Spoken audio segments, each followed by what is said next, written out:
Bonsoir, c'est Bertrand Mondico pour l'émission The Cinema Show. Can she be late for her Pardonnez-moi d'interrompre un instant la musique, mais nous avons un invité de marque que j'aimerais accueillir comme il se doit. Donc Bertrand Mondico, bonjour.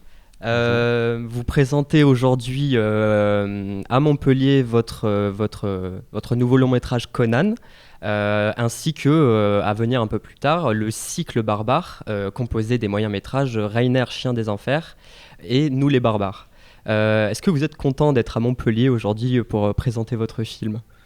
Mais oui, je suis ravi d'être à Montpellier, d'autant plus que on peut dire que c'est la première fois que je viens présenter mes films à Montpellier.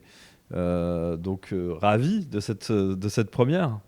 C'est la première fois que vous venez présenter votre film à Montpellier, malgré plusieurs tournées, vous n'étiez jamais passé par Montpellier. Voilà, le hasard des calendriers a fait que je n'ai jamais pu venir auparavant présenter mes films, donc je suis ravi. En plus, il fait très très beau, donc, ça me remonte le moral. Ce long métrage, il a eu un parcours très particulier lors de sa création. C'était à la base une pièce présentée au Théâtre des Amandiers. Est-ce que vous pouvez nous parler un peu plus de la genèse de Conan ? Alors je vais vous contredire, non, ce n'était pas une pièce au départ. Au départ, ça devait être un film, un long métrage de fiction.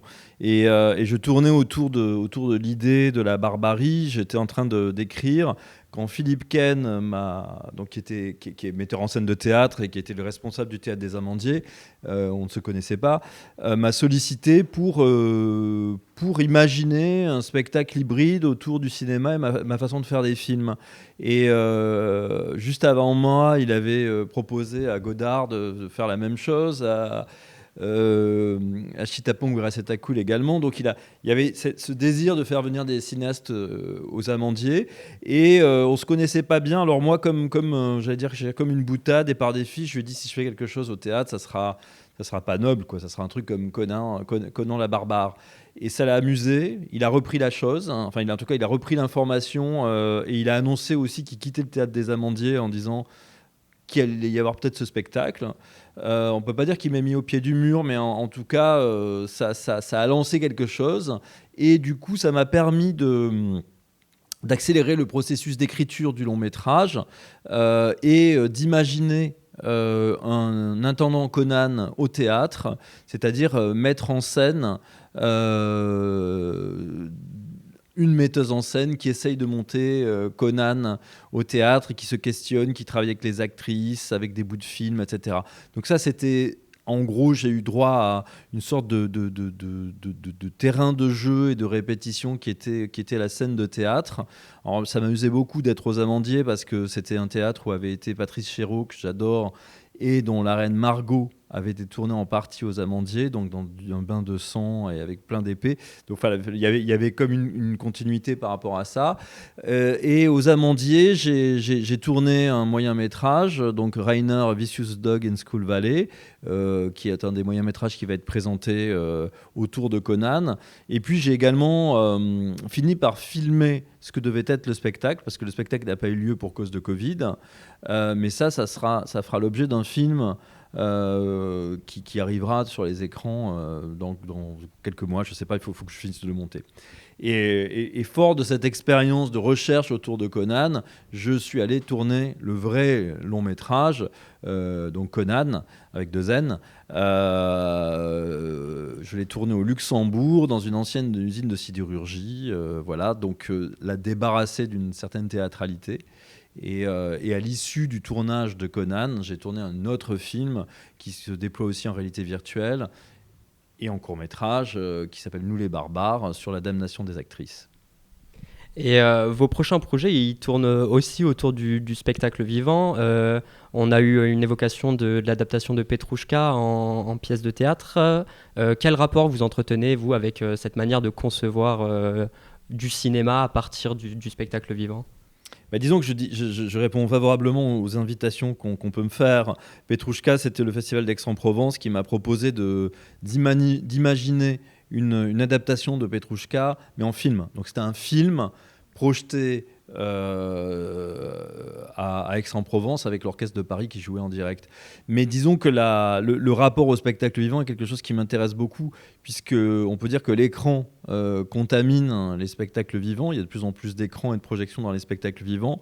Et donc là, tout d'un coup, je me dis, tiens, il y a peut-être la place pour un cinéaste, justement, qui est amené à penser tout le temps l'écran et voir comment, justement, je peux sortir du cinéma et rentrer dans un théâtre tout en continuant à faire du cinéma. Les deux courts-métrages que vous avez évoqués, ils ont beaucoup évolué. À la base, Nous les Barbares, c'était censé être un making-of de la pièce que vous avez un peu mixé avec la fiction, comme vous venez de le dire. Est-ce que vous pouvez nous parler de l'origine de ces deux œuvres, de ces deux moyens-métrages? C'était vraiment à la base ou c'est le Covid qui a mené au fait que vous créez en plus de Conan deux moyens-métrages particuliers? Disons que j'ai eu plusieurs invitations qui étaient penser le cinéma au théâtre, repenser le cinéma en réalité virtuelle.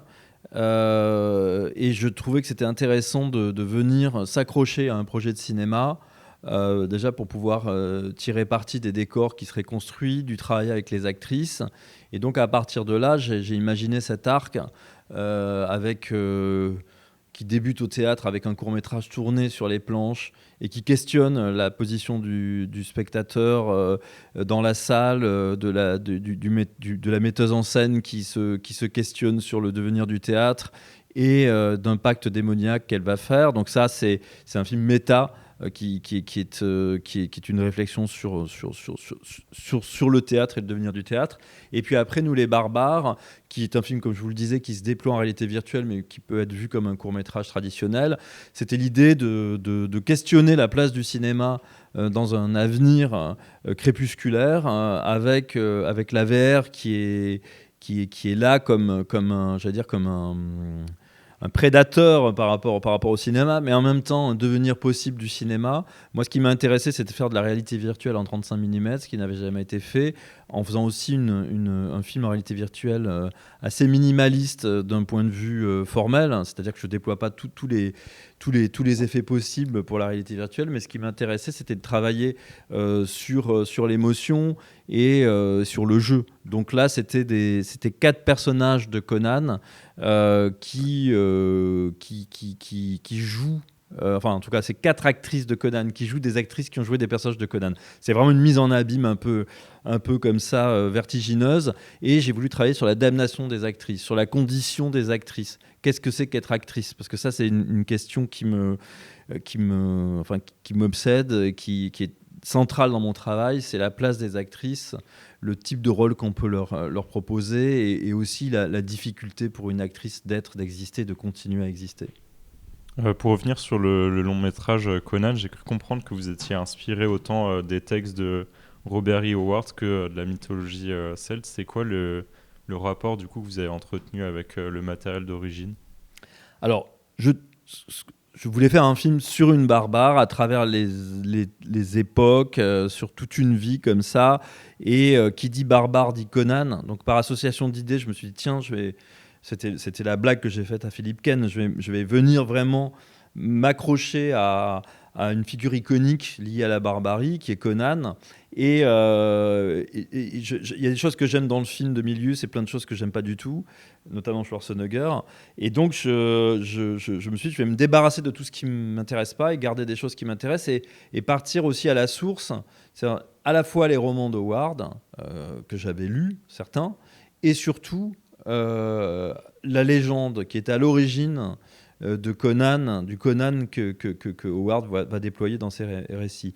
Et à l'origine, c'est un personnage de la mythologie irlandaise, Conan avec 2 N, donc qui était un conquérant et qui s'est associé à des démons à tête de chien pour arriver à ses fins. Et ça m'a beaucoup intéressé de partir de cette mythologie-là pour poser la base du récit et après moi partir très très loin ailleurs, comme si Conan était mon trampoline pour aller rebondir très très haut, au-dessus de l'enfer. Vos films, ils jouent constamment avec l'idée de temporalité. On était dans le passé pour Les Garçons Sauvages, dans un futur post-apocalyptique pour After Blue. Ici, on traverse les époques les plus lointaines, on a aussi de l'anticipation. C'est l'idée de reconstituer des époques qui vous meut, ou c'est pouvoir dialoguer avec ces époques, justement? Bah, c'est ne pas de faire un pas de côté par rapport au temps présent.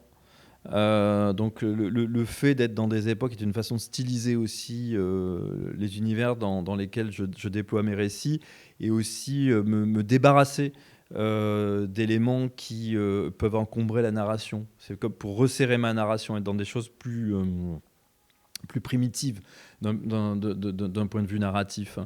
En ce qui concerne Les Garçons Sauvages, par exemple, voilà, c'est un monde déjà insulaire, on est sur un bateau, c'est le début du XXe siècle, donc à la fois une époque moderne, mais en même temps débarrassé de plein de choses qui peuvent, je trouve, trop interférer dans certaines fictions, comme les téléphones, enfin plein de choses, par exemple les ordinateurs, enfin voilà, voir des gens qui passent des SMS, ce qui peut m'amuser, mais ça me gave un peu dans les films.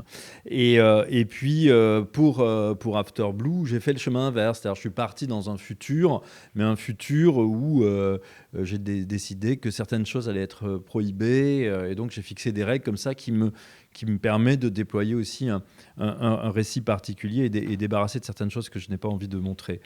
Conan, c'est différent. Conan, j'ai voulu embrasser la vie d'un personnage comme ça sur plusieurs époques et sur plusieurs temps. Donc démarrer sur une période antique pour arriver jusqu'à nos jours, où là je joue vraiment avec des téléphones portables, plein de choses que j'avais bannies de mes films jusque-là, et ça m'a beaucoup amusé aussi de bouger mes propres lignes, parce que c'est bien de se fixer des règles, mais c'est bien aussi de casser les règles qu'on se fixe. Et là voilà, j'avais vraiment envie d'ouvrir un éventail, et de faire un film relativement ambitieux, tout en ayant les moyens d'un film d'auteur classique, et en tournant en 5 semaines ce film. Voilà, c'était aussi dans un contexte, j'allais dire, de financier, de fabrication relativement modeste par rapport à l'ambition du film, quoi. Et vous l'évoquiez justement, tout le cycle Conan, ainsi que certains de vos précédents courts-métrages récents, Last Cartoon ou Dead Flash, ils initient, à mon sens, un dialogue un peu particulier avec le cinéma, que je trouvais moins présent dans vos précédents courts-métrages ou longs-métrages. Est-ce que vous avez l'impression que votre rapport au cinéma, il a changé dernièrement? Bah, je suis inquiet pour le cinéma. Je suis inquiet pour plein de choses, pour le monde dans lequel on est, pour le cinéma. Et comme le cinéma est mon médium, en tout cas mon moyen d'expression, donc mon inquiétude pour le cinéma est peut-être liée aussi à l'inquiétude par rapport au monde en train de changer. Donc voilà, on pourrait dire que peut-être que mes inquiétudes sont beaucoup plus saillantes dans mes films. Et dans Conan, je mets mes angoisses dans le film aussi, hein. Elles sont très très présentes, quoi. Mes angoisses par rapport au rapport au pouvoir, par rapport à la barbarie, enfin tout ce qui est oppressant, que j'essaye de dépasser aussi pour être dans un récit épique, quoi. Je trouve que vous êtes parmi les réalisateurs dont on reconnaît le style, l'intonation et le jeu des acteurs, et en particulier des actrices. Et je voulais savoir du coup, pour Conan, comment s'était passé le travail de préparation et de direction de vos actrices? Bah, comme d'habitude, c'est-à-dire que c'est le casting déjà la première étape. Alors je travaille avec des actrices avec qui j'ai déjà travaillé, puis j'aime bien découvrir d'autres personnes, en tout cas avoir d'autres rencontres. Et comme j'ai une écriture un peu particulière, donc c'est-à-dire que mes dialogues sont très écrits et ont leur propre musique, et donc on ne peut pas dire que ce soit naturaliste. Il faut que je trouve des interprètes, des actrices et acteurs qui soient capables de les avoir en bouche, et il faut que ça puisse sonner de façon juste, en tout cas à mon oreille. Donc il y a tout ce travail de casting pour trouver les personnes qui sont à l'aise par rapport à ce type de texte, et à partir de là, on va répéter pour trouver la musicalité, le ton, et aussi le masque, hein, puisque pour moi, quand je travaille avec les acteurs et les actrices, c'est très important de très vite trouver leur tenue vestimentaire, leur maquillage. Ça aide à être beaucoup plus le personnage. Donc ça, c'est tout ce travail-là qui est fait. Et la particularité aussi de mon processus de création, c'est que je tourne tout sur support pellicule. Donc tout ce que vous voyez est vrai, en quelque sorte, puisque je l'ai tourné tel quel. Je n'utilise pas de post-production image. Je fais tout sur le plateau, ce qui demande une certaine concentration. C'est un peu de l'ordre de la performance. En revanche, le son... comme je travaille dans un contexte parfois difficile, avec des machines à fumer moi-même qui parlent, etc. Et aussi un rapport au temps, parce que je n'ai jamais le temps, bien sûr. Donc, je n'ai pas le temps de bien prendre le son. Donc, j'ai un son témoin un peu dégueulasse qui m'aide à monter et dont j'ai envie très vite de me débarrasser. Et après, mais ça, c'est aussi un choix esthétique, c'est que je propose aux actrices de revenir, donc de se post-synchroniser, ce qui me permet de faire une deuxième direction d'acteurs. À la fois, elles retombent sur leurs pattes comme des chats, mais là, je peux parfois contredire le jeu, l'affiner. Enfin, c'est vraiment tout en nuance par rapport au jeu vocal. Elles respirent également, les portées de voix sont travaillées. Et là, je construis comme un millefeuille ma bande-son avec le bruitage, le sound design et jusqu'à la musique. Votre cinéma, il est traversé par des questions de représentation de genre et Conan n'y fait pas exception, parce encore une fois, c'est un casting majoritairement féminin et avec en plus des personnages non binaires. Je voulais savoir du coup ce sujet-là dans votre filmographie, si c'était un manifeste féministe, ou est-ce que c'est une fascination pour ce sujet ou pour ces questionnements? C'est des questions qui me touchent et c'est comme ça que je vois le monde. Pour moi, le monde est... Enfin, le monde... Et je vois pas binaire le monde. On essaye de nous faire croire que tout est binaire, mais pour moi c'est pas binaire du tout. Et après il y a un vrai choix politique pour moi à proposer à des actrices, des acteurs non genrés d'incarner des personnages et de les entraîner dans des fictions, leur proposer des personnages non stéréotypés finalement partir sur des récits avec ce questionnement qui est déjà digéré par le film. Si vous voulez, c'est pas le sujet du film. Pour moi, c'est plus un sujet. C'est pas un sujet, mais c'est plus mon sujet. Et c'est en ça que c'est politique aussi. C'est complètement absorbé par mon cinéma.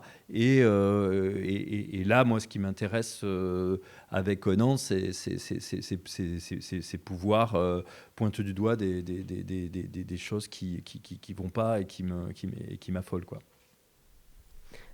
Comme pour After Blue ou plusieurs de vos longs métrages ou courts métrages, Conan il est construit d'une telle manière que la fin évoque finalement un retour aux sources, un retour au début. Vos films sont pensés de manière très cyclique. Est-ce que c'est quelque chose qui est de l'ordre de l'inconscient ou c'est quelque chose que vous travaillez vraiment dès l'écriture que vous voulez?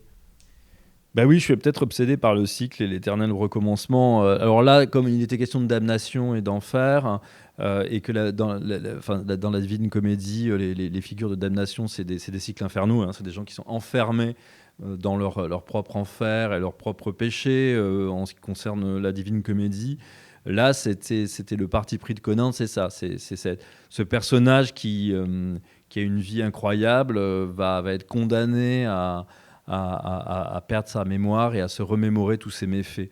Et c'est un cycle infernal. Et la seule chose qui peut la faire sortir de ce cycle, ce sont les regrets.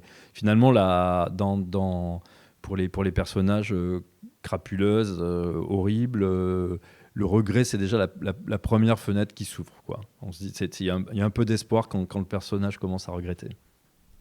Et on navigue aussi entre les époques. Là, on se retrouve même à Brooklyn dans les années 90. C'est quelque chose que j'ai trouvé quand même très étonnant dans votre cinéma.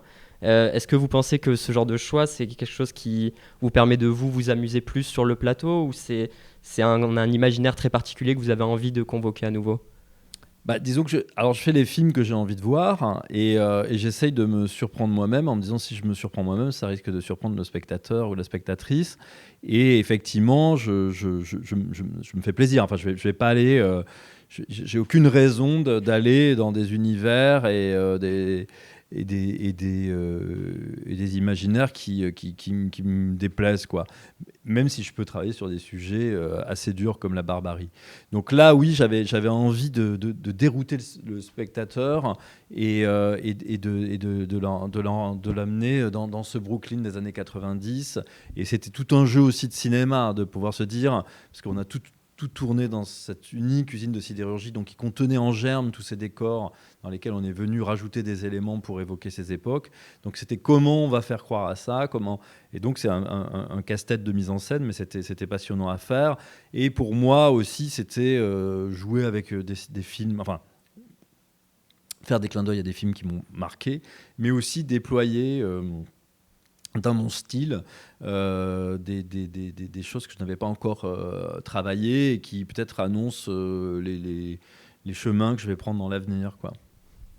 Il me semble que la dernière époque qui est mise en image dans Conan semble être une critique du rapport entre les artistes et le capitalisme. C'est quoi du coup le point de vue que vous vouliez mettre et comment en tant qu'artiste vous placez par rapport au monde et à la société capitaliste? Bah, c'est une mise en garde, le dernier segment, hein. Je m'inclus dans les artistes pouvant avaler des subventions sales et faire attention, quoi. Se dire attention, tout n'est pas digeste. Il y a certains mécénats ou certains financiers qui, sous couvert de vouloir aider les artistes, peuvent les empoisonner. Donc c'est vraiment une parabole et une mise en garde. Et parce que tout dans la société actuelle, le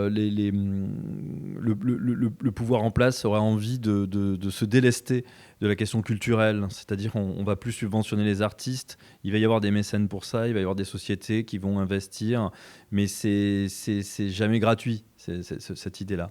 Moi, je crois que avec tout ce que ça peut comporter, hein, de compliqué pour avoir des subventions, mais que l'État se doit d'être présent pour aider des artistes sans qu'il y ait un échange, pour service rendu, une attente, quoi. Parce que j'ai l'impression qu'il y a des mécènes formidables. Il y a pas qui sont là sans intérêt. Enfin, c'est juste des gens qui vont placer leur argent en réalité. Mais bon, c'est déjà pas mal. Et puis, il y a des mécènes qui ont toujours des arrière-pensées, qui veulent pouvoir s'accaparer les œuvres des gens. Voilà. Après, il y a des dérives, quoi, comme un tableau de John Mitchell qui sert à faire une publicité pour une célèbre marque. Et c'est pas le but de ces œuvres-là, quoi. Elles sont pas là pour faire de la pub ou de toile de fond pour des publicités.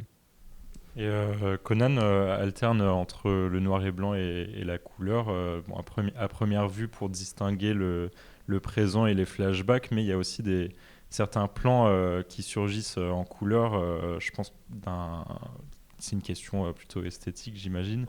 Et du coup, je me demandais si c'était des choix, ces plans qui surgissent en couleur, c'est un choix qui s'est fait dès le tournage ou est-ce que ça s'est fait a posteriori au montage? Non, ça s'est fait en amont. C'est-à-dire au moment où on prépare le film, ou même on le pense. Je me suis dit non, il faut que je fasse ce film en noir et blanc. Parce que comme c'est un film qui traverse le temps et les époques, je voulais créer aussi une unité. Et le noir et blanc est quelque chose qui est formidable pour pouvoir créer cette unité. Et ensuite, comme j'avais des moyens restreints, entre guillemets, le fait de travailler sur des contrastes et des valeurs de lumière,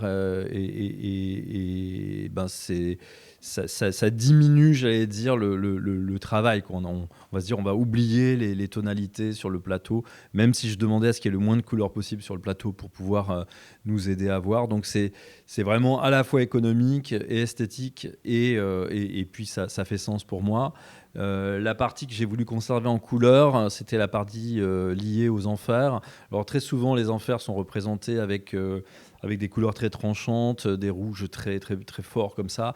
Moi, j'ai pris le contre-pied total. C'est très pastel. Finalement, moi, je vois l'enfer comme un EHPAD, quoi, avec ses couleurs pastel épouvantables, comme une continuité de cette dernière période de vie Et donc, je suis travaillé sur ces coloris-là. Et ensuite, il y a ce que j'appellerais la couleur racoleuse, c'est-à-dire une couleur qui est là, qui jaillit au visage de celles et ceux qui regardent le film à des moments où la violence atteint son paroxysme. Et là, c'est une couleur qui vient appuyer la violence et en même temps nous rappeler qu'on est dans un film en noir et blanc. Parce qu'on finit par oublier qu'on est dans un film en noir et blanc et quand la couleur jaillit, on y repense à nouveau. Vous évoquiez tout à l'heure la Divine Comédie. Vous voyez Conan comme le dernier opus de cette trilogie de réarrangement, on va dire, de Dante. Est-ce que du coup vous pensez que vos futures créations seront différentes, que vous avez fini un cycle, que vous avez fini une étape de votre carrière quelque part? Disons que je me suis aperçu en travaillant sur Conan que j'étais en train de faire avec Les Garçons Sauvages et After Blue une trinité, quoi. Les Garçons Sauvages, le paradis, After Blue, le purgatoire et Conan, l'enfer. Et voilà, c'était pas du tout prémédité, mais ça m'est apparu de façon très claire. Et j'avais aussi la sensation que j'arrivais au bout d'un cycle, au bout de quelque chose, et l'envie de renouveler mon esthétique, mes récits, de partir ailleurs. Hein. Donc c'est la fin d'un cycle, et j'espère que normalement de nouveaux cycles vont s'ouvrir. Vous y pensez déjà? Vous avez déjà des projets en écriture ou... Oui. C'est quelque chose qui vous anime, que vous avez envie de... Je suis toujours en mouvement, quoi. Enfin, j'ai toujours plusieurs projets à la fois, et parce que c'est un monde particulier, le cinéma. Il faut avoir 40 projets pour qu'il y en ait un qui fonctionne, quoi. Merci beaucoup, Bertrand Mandico. Dernière question traditionnelle à The Cinema Show. Quelle est votre dernière découverte récente en termes de cinéma ou de série ou... Ma dernière découverte, c'est le dernier film de Miyazaki que je suis allé voir il y a quelques jours. Et que j'ai trouvé absolument formidable. Je suis un inconditionnel de Miyazaki.